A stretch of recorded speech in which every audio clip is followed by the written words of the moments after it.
With me now is Lori Williams, political analyst with Mount Royal University. Lori, good to see you today. So what are you watching for as we enter the home stretch? At this point, you'd think most people have their minds made up. Well, that's not actually necessarily true. There's a significant, in most recent polling, a significant number of Albertans who are undecided, some of whom have decided not to vote at all.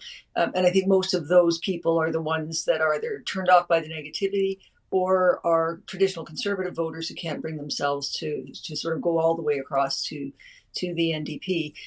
It's going to come down to those competitive ridings, and the race is so close that I think pollsters really don't know what's going to happen in Calgary.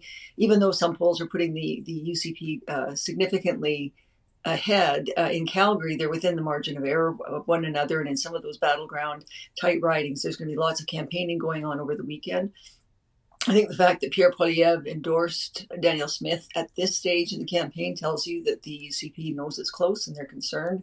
And the fact that the NDP has made announcements just in the last couple of days on affordability tells you that they know that there is a very tight race going on and they're trying to win those undecided voters or persuade some that think they're decided to cross to the other party. So what's your read then on why so many people turned out to vote early?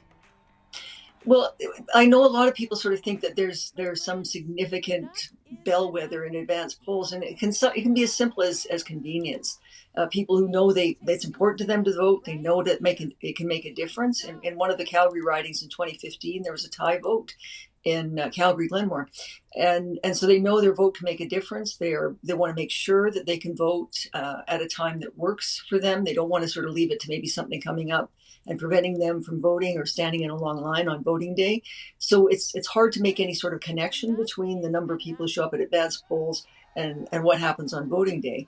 I think the reason the numbers are up is because it's such a competitive election. It's so close. Healthcare is one of the most dominant issues in the election. How are Rachel Notley and Danielle Smith approaching this issue? What differentiates the two?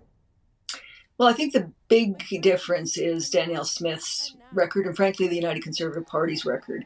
So Danielle Smith has come out and made a number of controversial statements around healthcare, about privatization, controversial treatments and cures, suggesting that some people are at fault for their illnesses. Generated a lot of backlash against her.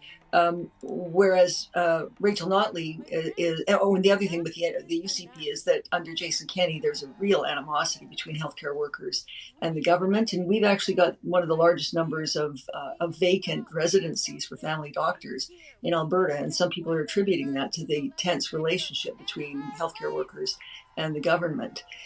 Rachel Notley has a better record in terms of healthcare when she was in government, and her promises are based on studies of what's worked in other places, sort of rejigging healthcare and moving in a new direction with family health care teams, where there are a number of different kinds of practitioners in a single clinic, and sort of taking what's worked elsewhere and rejecting what hasn't worked elsewhere. And of course, the funding is there. The recruitment of new docs and nurses, they look a lot similar in terms of what they want to do.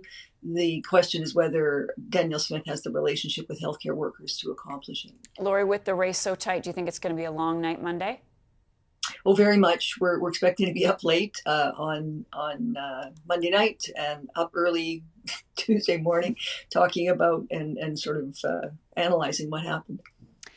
It's going to be an interesting one. Lori Williams, political analyst. Thank you so much, Lori. We will have special coverage of the election results in Alberta beginning Monday at 7 p.m. Mountain, 9 p.m. Eastern, right here on CTV News Channel.